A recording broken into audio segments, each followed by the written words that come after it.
Sot kemi ardhur këtu përpara komisariatit të policisë kolektiv të bëjmë një kallëzim për sa i përket pronave tona që kemi në fshatin Levan Boçov. Jemi disa familje nga Veriu të internuar në Shtyllas dhe në Levan, ku ato toka ne disponojmë prej 25 deri në 30 vjet, duke paguar taksat vit për vit.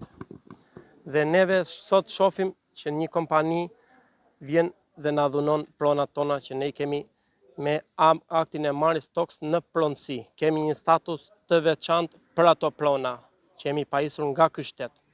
Kërkojmë një zgjidhje përpara komisariatit të policisë, do shkojmë brenda, do bëjmë një kallëzim kolektiv për të problematikën tonë.